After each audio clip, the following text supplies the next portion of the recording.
Hello everyone, फिर से एक नए वीडियो में आप लोग का स्वागत है। आज मैं आप लोग को प्रोबेबिलिटी का अगला पार्ट बताने वाला हूं। इससे प्रीवियस आपको पार्ट 1 बताया जा चुका है, तो आप उन्हें नहीं देखे हैं तो जा करके जरूर देखिए।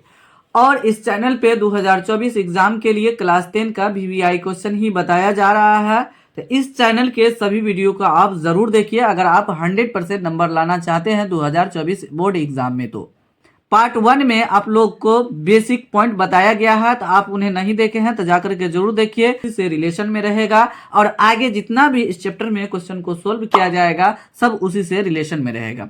चलिए तो आज का वीडियो हम शुरू करते हैं। अब पहला नंबर क्वेश्चन लिखा हुआ है, यदि पीई बराबर 0.07 हो तो पीई नहीं का मान होगा। तो आपको बताए थे बेसिक में कि पीई अजोड़ पीई नहीं का योग जो होगा 1 हो जाएगा। तो आपको ये बता चुके हैं। तो यहाँ पे हम जो सॉल्यूशन करेंगे तो लिख लेते हैं। ये सब ऑब्जेक्टिव में क्वेश्चन पूछा जाता है, कभी कभी सब्जेक्टिव में भी पूछा जाता है, तो ये ध्यान देना है। तो पीई बराबर यहाँ दिया हुआ तो लिख देंगे 0.07 हमको निकालना है। तो पीई नहीं को हम क्या बोले थे, उसके ऊपर ऐसे लिख भी सकते हैं इस तरीके से, बराबर ये निकालना है। और दोनों का योग 1 होता है तो हम इस तरीके से लिख देंगे पीई जोड़ पीई डैश, इस पे ऊपर डैश लिख दिए बराबर 1, मतलब दोनों को जोड़ने पर 1 आएगा। तो निकालना क्या है, हमको ये निकालना है तो इसको इस साइड लेके चल जाएंगे। तो पी ई के ऊपर डैश लिख रहे हैं बराबर 1 माइनस पी ई लिख देंगे, हो गया। उसके बाद हम मान डालेंगे जिसका मान दिया हुआ है क्वेश्चन में। तो 1 माइनस देखिए 0.07 और 1 में से इसको घटाना बहुत ज़्यादा इजी है। तो ये हो जाएगा इस तरीके से हम लिखेंगे। देखिए 1 में से घटाना, तो 1 में दशमलव नहीं है, इसमें दशमलव है तो 1 लिख दीजिए। उसके राइट दशमलव के बाद 2 अंक है तो 2 0 लिख दीजिए। उसके बाद ये दशमलव के सामने में दशमलव लिखिए, इधर 0.7 है, इस तरीके से लिख देंगे। उसके बाद घटाएंगे, 10 में 7 घट गया तो 3 हो जाएगा, ये 9 हो जाएगा, इस तरीके से हम लिख देंगे, हो गया। तो हो जाएगा 0.93 हो जाएगा, तो इसलिए 0.93 मेरा आंसर आ गया। तो इसीलिए यहाँ पे हम लिख देंगे फाइनली, इसीलिए पी ई डैश, ई नहीं को ई डैश भी बोला जाता है, 0.93 हो गया आंसर। तो इसी तरीके से आप क्वेश्चन को हल करना है। तो ये ध्यान देना है आपको, अगर क्वेश्चन में ऑब्जेक्टिव में लिखा हुआ रहेगा तो यहाँ ध्यान देना है, अगर पी ई नहीं कहेगा निकालने के लिए तो 1 में से डायरेक्ट इसको घटा देना, उतना फॉर्मूला लगाना नहीं। दूसरा नंबर क्वेश्चन लिखा हुआ है, किसी घटना के घटने एवं नहीं घटने की प्रायिकता का योगफल होता है। तो अभी पहला नंबर क्वेश्चन में जो फार्मूला लिखे थे तो वही फार्मूला यहाँ पे होगा। तो वह घटना घटने की प्रायिकता और घटना नहीं घटने की प्रायिकता दोनों का योगफल 1 होता है। मतलब घटना घटने की प्रायिकता को पीई लिखते हैं और घटना नहीं घटने की प्रायिकता तो पीई नहीं लिखेंगे या एक ऊपर रेकरिंग या बार इस तरीके से लिख देंगे, हो जाएगा। दोनों का योगफल 1 होता है, तो ये ऑप्शन में 1 रहेगा तो 1 लगाइएगा।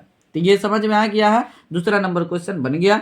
अब देखिए तीसरा नंबर क्वेश्चन कह रहा है, किसी खेल के जीतने की प्रायिकता 0.52 है तो उसके हारने की प्रायिकता होगी। तो ये इसी फॉर्मूला पे बनेगा, जीतने की प्रायिकता मतलब पीई, तो हारने की प्रायिकता मतलब पीई नहीं कर रहा निकालने के लिए।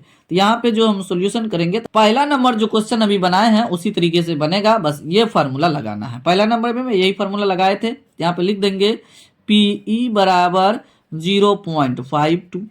अब पीई नहीं मतलब ई के ऊपर रेकरिंग हम लगा डैश लगा देते तो हो जाएगा, ये निकालना है हमको।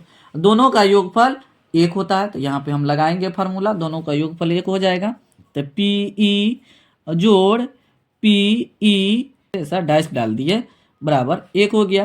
तो पीई का मान यहाँ पे दिया है 0.52 और इसको उस साइड भी लेके जा सकते हैं, तब मान डाल देंगे, या नहीं तो पहले भी डाल सकते हैं। पीई के ऊपर एक हम डाल दिए, हो गया 1, इसको इस साइड लेके चले जाएंगे। तो पीई इस तरीके से लिखेंगे 1 माइनस 0.52। अब इसको घटाएंगे, तो अभी जस्ट घटाने के लिए बताए थे, 1 लिखेंगे, इसमें डेसिमल नहीं है तो राइट साइड डेसिमल डाल के 0 डालेंगे 2, क्योंकि यहाँ दशमलव के बाद 2 अंक है तो यहाँ पर 0.52 लिख देंगे।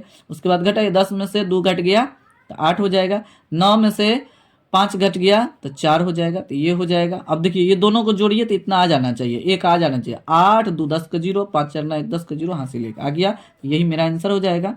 तो पीई डैश इक्वल टू 0.48 हो जाएगा यहाँ पे।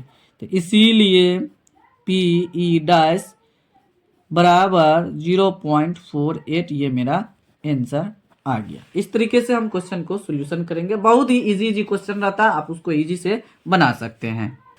चौथा नंबर यहाँ पे क्वेश्चन लिखा हुआ है, एक सिक्के को एक बार उछाला जाता है तो एक शीर्ष को हम हेड बोलते हैं, आने की प्रायिकता बताएं। तो एक सिक्का को जब हम उछालेंगे तो हेड और टेल आएगा। पहला पार्ट में, बेसिक पार्ट में आपको बता चुके हैं, तो आप उस वीडियो को नहीं देखे हैं तो जा करके जरूर देखिए। चलिए, तो यहाँ पे एस बराबर हम लिखे थे, एक सिक्का को उछालने पे कुल परिणाम हो जाएगा 2, क्या हो जाएगा, हेड और टेल आएगा। तो कुल परिणाम क्या आ गया, यहाँ लिख देंगे कुल परिणाम या परिणामों की संख्या बराबर 2 हो जाएगा। अब क्या बोला, हेड आने की प्रायिकता, तो हम यहाँ ध्यान देना है, यहाँ पे लिख देंगे एन ई बराबर, यहाँ पे देखिए तो हेड आने की, तो हेड कितना बार आया है, तो एक बार आया है, तो यहाँ पे एक लिख देंगे, एन ई बराबर हेड बराबर यहाँ पे लिख देंगे। तो अब फार्मूला लगाएंगे यहाँ पे, तो पी हेड, तो हेड निकालें ना, प्रोबेबिलिटी ऑफ हेड का परिणाम का निकालने के लिए आने की प्रायिकता, तो हम क्या करेंगे, एन ई बटे एन एस लगाएंगे। तो आपको समझ में आ गया होगा एन ई कहाँ से लिखे हैं, तो इसमें हेड का रहा था, इसमें गिनती किए, एक हेड है तो एक लिख दिए, और कुल परिणाम यहाँ पे 2 है, तो जिसको हम एन एस से इंडिकेट किए हैं, तो ये एन एस हो गया, तो इसको एन एस बराबर लिख दिए।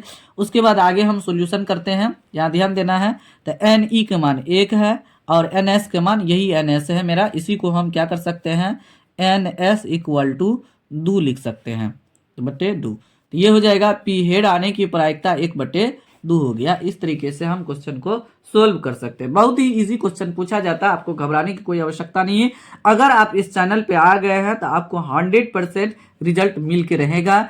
अगर आप शुरू से लेकर के अंत तक वीडियो को देखते हैं तो दुनिया का कोई ताकत नहीं है कि आपका कोई नंबर आने से रोक देगा। 5वां नंबर क्वेश्चन यहाँ पे लिखा है, 2 सिक्कों को एक बार उछाला जाता है तो निम्न का प्रायिकता ज्ञात करें। पहला है कम से कम एक टेल आने की और दूसरा है 2 हेड आने की। देखिए 2 क्वेश्चन यहाँ पे दिया हुआ है, तो 2 सिक्कों को उछाल रहा है, तो 2 सिक्कों को उछालने का मतलब हुआ कुल परिणाम 4 हो जाएगा। तो ये ध्यान देना है आपको। यहाँ पे सोल्यूशन करते हैं, तो यहाँ पे एस बराबर हम लिखेंगे, 2 सिक्कों को उछालेंगे तो 4 परिणाम आएगा, हेड आएगा, या तो टेल आ सकता है, या नहीं तो हेड और टेल आ जाएगा, एक इसका लिखेंगे एक इसका लिखेंगे और इसी को बदल देंगे, टेल हेड आ सकता है। देखिए 4 परिणाम हो गया, तो एन एस बराबर यहाँ हो गया, कुल परिणाम जो हो गया एन एस इक्वल टू 4 हो गया। अब यहाँ पे बारी बारी से हम सॉल्यूशन करते हैं। तो पहला नंबर क्वेश्चन को हम सॉल्यूशन करेंगे, तो पहला नंबर में कह रहा है कि कम से कम एक टेल होना चाहिए। तो कम से कम एक टेल, यहाँ भी एक टेल है, यहाँ भी एक टेल है, एक टेल यहाँ भी है, तो इसमें 2 है लेकिन कम से कम एक टेल है, तो 3 जगह है, तो एन ई बराबर हो जाएगा, एन ई बराबर 3 हो गया। यहाँ से देख करके लिखना है कि टेल के कह रहा है ना, यहाँ निकालने के लिए कम से कम एक टेल होना चाहिए, तो एक टेल यहाँ भी है, कम से कम एक टेल है, कम से कम एक टेल यहाँ भी है, कम से कम एक टेल यहाँ भी, यहाँ पे टेल नहीं है, तो एन ई बराबर 3 हो जाएगा। यहाँ पे जो गिनती किए हैं टेल 1 2 और कम से कम एक टेल यहाँ है, तो 3 जगह टेल है, एक जगह यहाँ, एक जगह यहाँ, एक जगह यहाँ पे। ये दोनों को गिनती नहीं करना है, मैंने कम से कम बोल रहा है एक टेल होना चाहिए, तो कम से कम एक टेल यहाँ भी है, कम से कम एक टेल यहाँ भी है, कम से कम एक टेल यहाँ, 3 जगह है, तो एन ई बराबर 3 लिखें। अब पी एच टेल का रहा था ना, सॉरी, तो टेल लिखेंगे, TAIL टेल लिख देंगे, पी टेल का प्रायिकता का रहा है, तो हम लिखेंगे एन ई बटे एन एस। एन ई और एन एस इंडिकेट कर चुके हैं, तो इसीलिए हम फार्मूला लिखे हैं। तो उसके बाद हम लिखेंगे एन ई के मान देख कर लिखेंगे, 3 बटे एन एस का मान 4 लिख देंगे, तो हो जाएगा यही आंसर। पहला नंबर क्वेश्चन का आंसर आ चुका है। तो अब दूसरा नंबर क्वेश्चन को हम सोल्यूशन करते हैं। तो यहाँ देखिए दूसरा नंबर क्वेश्चन में क्या कह रहा है, 2 हेड आने की प्रायिकता। तो 2 हेड कहाँ कहाँ पे है, देखिए यहीं पे एक जगह है 2 हेड, और कहीं है 2 हेड आने, एन ई बराबर 1 हो जाएगा, एन एस पहले से यहाँ लिख चुके हैं। अब हम क्या करेंगे, पी ई की जगह पी ई जो हम लिखते हैं, तो ई की जगह पे हम क्या करेंगे, हेड लिख देंगे, या एच भी लिख सकते हैं, एन ई बटे एन एस लिखेंगे, हो गया इस तरीके से। अब उसके बाद यहाँ एन ई और एन एस का वैल्यू पुट करेंगे, 1/4 हो जाएगा। तो इस तरीके से मेरा क्वेश्चन का आंसर आ चुका है। तो आशा करते हैं कि आपको ये वीडियो अच्छा लगा होगा। अगर आपको ये वीडियो अच्छा लगा है तो वीडियो को लाइक कीजिए और अपने दोस्तों के साथ शेयर जरूर कीजिए इस वीडियो को, और साथ ही साथ चैनल को ग्रो करने में हेल्प कीजिए। चैनल को सब्सक्राइब करके बेल आइकन को प्रेस करके ऑल नोटिफिकेशन को ऑन कर दीजिए ताकि आपको लेटेस्ट वीडियो का अपडेट समय समय पर मिलते रहें। और इस चैनल के माध्यम से आप लोग को केवल 2024 एग्जाम के लिए वायरल क्वेश्चन ही बताया जा रहा है, चैप्टर बाय चैप्टर और टाइप बाय टाइप बताया गया है। तो आप उन्हें नहीं देखे हैं तो जाकर के जरूर देखिए। लगभग में सभी चैप्टर का भी आई क्वेश्चन इस पे डाला जा चुका है। तो अगर आप पहली बार आए हैं तो जाकर के सभी वीडियो को जरूर देखिए अगर आप 2024 में 100% नंबर लाना चाहते हैं। तो फिलहाल वीडियो को यही समाप्त करते हैं, मिलते हैं अगले वीडियो में। तब तक आप लोग इस चैनल के सभी वीडियो को देखते रहिए, नो टेंशन में रहिए, एंजॉय लीजिए, मस्ती से पढ़िए और 100% नंबर लाइए। Thanks for watching this video.